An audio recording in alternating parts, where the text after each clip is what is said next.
नमस्कार दोस्तों। कैसे हैं आप? आशा है आज आप सबने खूब होली खेली होगी और खूब एंजॉय कर रहे होंगे। अगर आप जुड़े हैं इस लाइव प्रोग्राम से तो कमेंट करिएगा, अच्छा लगेगा। ये भी आप बता सकते हैं कैसे कैसे होली खेली आपने होली। अब मेरी बात करें तो मैंने एक्चुअली होली नहीं खेली। क्यों? क्योंकि कल तो ग्रहण था और कल मेरी छुट्टी थी, तो कल नहीं खेल पाई। और आज मेरी छुट्टी नहीं थी, आज मैं काम कर रही थी। कोई बात नहीं, काम के रंग में ढलना भी अच्छा लगता है। तो यूं तो आज मेरा विषय है कुदरत, परंतु शुरुआत करूंगी चार लाइनों से। कहने को सिर्फ त्योहार है होली, मेरी मानो तो बहार है होली। कहने को सिर्फ त्योहार है होली, मेरी मानो तो बहार है होली। प्रेम का गुलाल, खुशी की गुजिया, सच आपस का प्यार है होली। सच आपस का प्यार है होली। आपको नहीं लगता ऐसा? तो अनूप जी जुड़ गए हैं। नमस्कार अनूप जी, इससे मुझे पक्का हो गया कि मैं लाइव चली गई हूँ। बहुत बहुत धन्यवाद। तो जो है, जब मैं आज ऑफिस में थी होली के दिन, तो मैं सोच रही थी कि मेरे लिए तो रोज़ है होली। मैं क्यों इंतज़ार करूं दिन का होली के लिए। तो एक कविता थी पुरानी, जिसको नए रूप में ढाला और पेश है आपके समय सामने। मेरे लिए तो रोज़ है होली। मोहब्बत करती हैं खूब रंगीन निगाहें, धनक के उन रंगों से फैला कर बाहें। पर क्या कच्चे रंगों से सज जाएगी जिंदगी? क्या हो वो अगर सिर्फ गुलाल से हो बंदगी? नहीं, मुझे नहीं है एतबार ऐसी छटा पर। घूमती हूँ मैं तो यूं ही फलक पर घटा पर, कि करती हूँ मैं तो रंगों से प्यार। बिन होली के भी बेपनाह और बेशुमार, मेरे लिए तो रोज है होली। रंगों से ही होता है दिन का आगाज, बजाती है धड़कन उम्मीद के साथ। रोज नया करने की ख्वाहिश, जिगर में हर पल होती है जुम्बेश। हर रंगों के जहन के हर दराज में, सुनती हूँ राग मोहब्बत के हर आवाज में। रंगीन नज़मों से भरा है जिंदगी का मर्तबान, और गुलिस्तान के रंगों से सजे हैं मेरे अरमान। मेरे लिए तो रोज है होली। रंगों की दौलत मिली है मुझे बेशुमार। रंगों की दौलत मिली है मुझे बेशुमार, छा गई है दिल में जैसे हो बसंत बहार। सोचती रह जाती हूँ कि इन रंगों से क्या क्या सजाऊं, क्या शामों को केसरिया आसमान के संग झूम आऊं। खुशी में कभी लफ्जों को सजा देती हूँ कहानी में, कभी महकने देती हूँ इन्हें नज्मों की रवानी में। जब जीसती सजी है रंगों से जो है इतने खूबसूरत, फिर तन मन को रंगने के लिए गुलाल की क्या जरूरत? मेरे लिए तो रोज है होली। फीके पड़ जाएं जो रंग तुम्हारे किसी खामोश रात में, मना लेंगे हम होली खुशी के मेरे जज्बात से। मेरे लिए तो रोज है होली। मेरे लिए तो रोज है होली। तो ये तो थी होली पे एक कविता। अब जो है, आगे बढ़ने की बात है। तो हर कवि या हर लेखक का कुछ अपना रस होता है जिसमें वो कंफर्टेबल फील करता है। जैसे कल मुझसे कहा गया कि हास्य कवि सम्मेलन में हिस्सा लीजिए। मैंने कहा हास्य और मैं तो अपने आप में एक जोकर हूँ, वो बात अलग है। परंतु हास्य रस की कविता तो मेरी खासियत नहीं है। तो परंतु कुछ चीज़ें मेरी खासियत हैं, दार्शनिक कविताएं मेरी खासियत हैं। और मैं इंस्पिरेशनल कविताएं लिखती हूँ, नेचर पे कविताएं लिखती हूँ।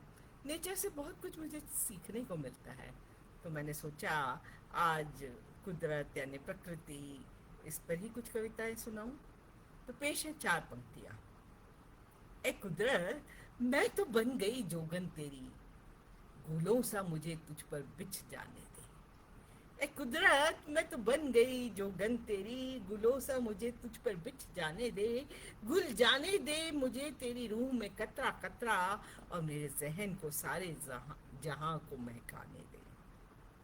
तो पहली कविता जो कुदरत पे है, उसका नाम है कुदरत की बेटी।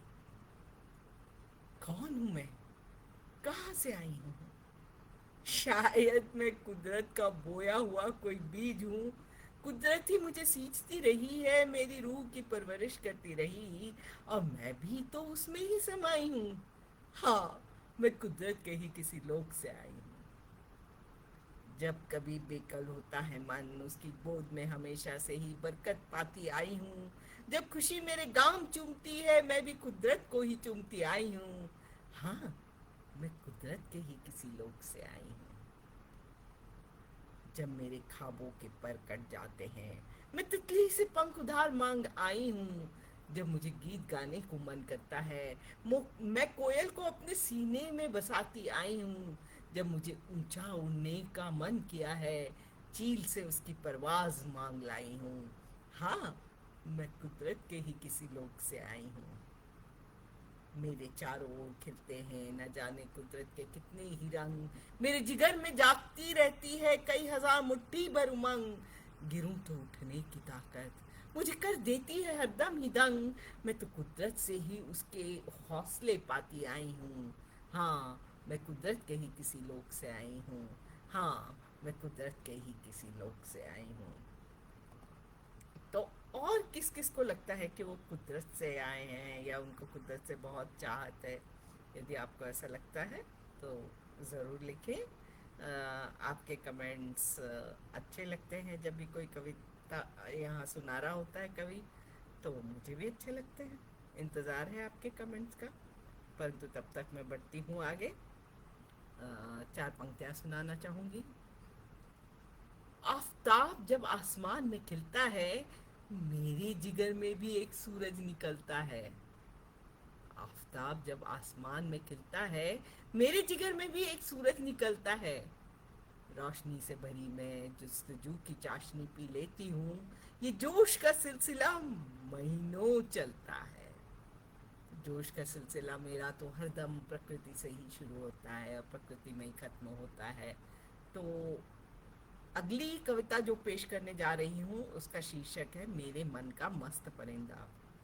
अब इसी नाम की मेरी एक पुस्तक का विमोचन भी हुआ एनसीपीए मुंबई में पिछले हफ्ते, यानी पिछले शनिवार। और मुझे बहुत खुशी हुई एनसीपीए जैसा स्टेट मिलके अपनी पुस्तक के विमोचन के लिए। राधा मेरी दो पुस्तकों का विमोचन हुआ, मेरे मन का मस्त परिंदा और शी हू लिव्स इन मी। तो पेश है कविता मेरे मन का मस्त परिंदा। कहाँ रह पाता है कैद अंधियारी गलियों में जहन का वो मस्त परिंदा।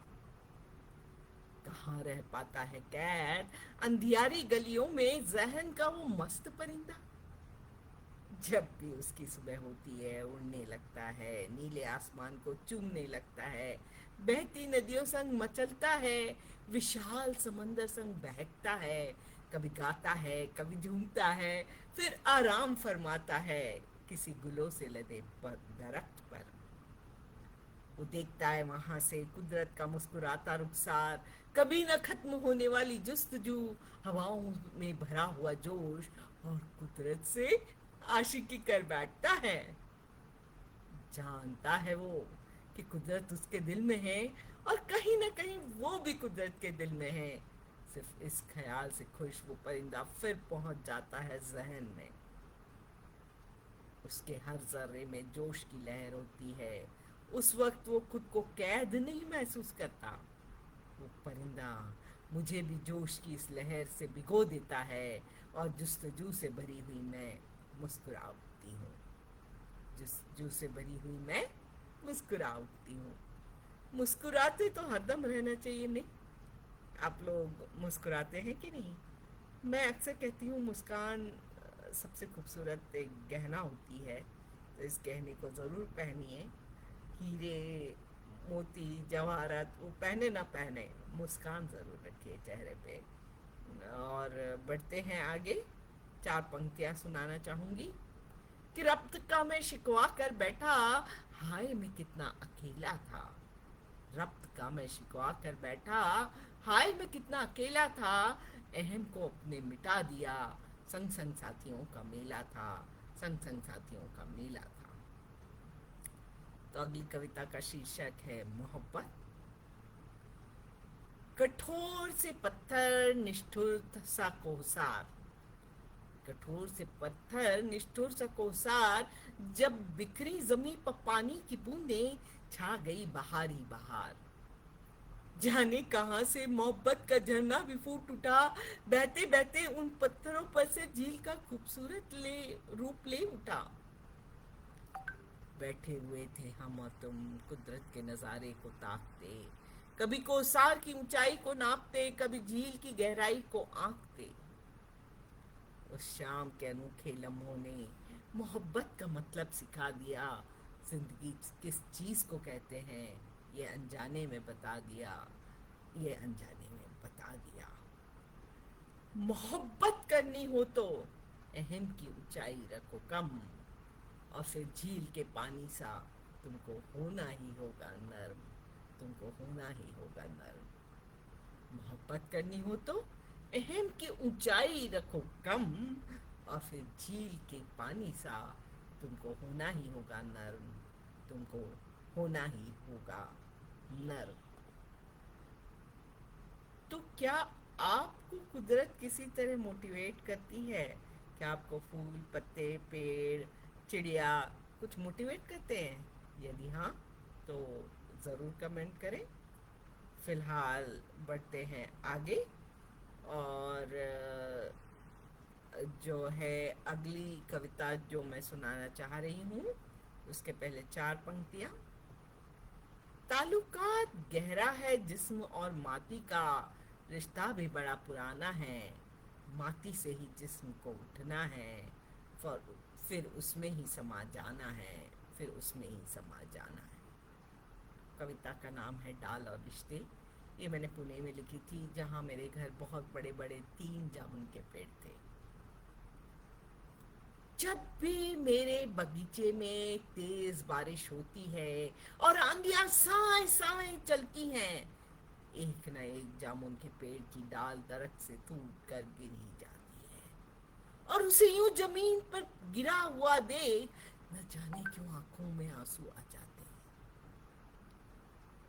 शायद ये डालियां याद दिलाती हैं मुझे उन टूटते रिश्तों की, जो जरा सी मुश्किलें आने पर बिखर कर गिर जाते हैं।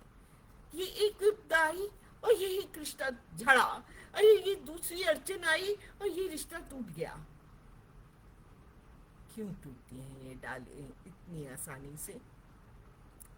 क्यों टूटती हैं ये डालें इतनी आसानी से? क्या ये कोई कुदरत का नियम है, या फिर ये डालें खोखली हो गई हैं, या फिर इन दरख्तों की जड़ ही अंदर से कमजोर हो गई है? टूटने का कारण सोचने चली थी कि अचानक नजर उस डाल पर फिर पड़ गई, जो कुदरत को लाचार नजरों से देख रही थी। कभी उससे हाथ जोड़कर याचना कर रही थी, कभी उसकी सिसकती हुई आवाज सुनाई आ रही थी, कभी वो चीख रही थी, कभी चिल्ला रही थी, ऐ कुदरत मुझे एक बार फिर से मिला दो ना मेरे बड़े से दरख्त से। ऐ कुदरत मुझे फिर से मिला दो ना मेरे उस बड़े से दरख्त से। मुझे पता था कुदरत खुद ही लाचार है। पता नहीं वो चीखें सुनाई भी दे रही थी या नहीं, पर मैं अबद सी भाग गई घर के भीतर कि नहीं देखी गई मुझसे उस डाल की बेचारगी और बेबसी, कि नहीं देखी गई मुझसे उस डाल की बेचारगी और बेबसी।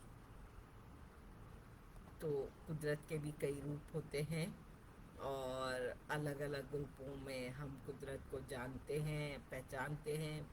अपर्णा दी ने भी ज्वाइन किया है, हैप्पी होली लिख रही हैं, बहुत बहुत धन्यवाद अपर्णा दी। और जाते जाते 4 पंक्तियाँ सुनाना चाहूँगी कि हरे हरे लिबास पहन में इठलाऊं, ए कुदरत तू मेरा मन भी हरा कर दे। हरे हरे लिबास पहनकर मैं इठलाऊं, ए कुदरत तू मेरा मन भी हरा कर दे। जैसे गुल महक उठते हैं तेरी आगोश में, मुझे भी खुशी से तू लबरेज कर दे, मुझे भी खुशी से तू लबरेज कर दे। आशा है आपको आज की मेरी पेशकश पसंद आई होगी, मेरी कविताएं पसंद आई होंगी। तो जब भी सुने कमेंट करें।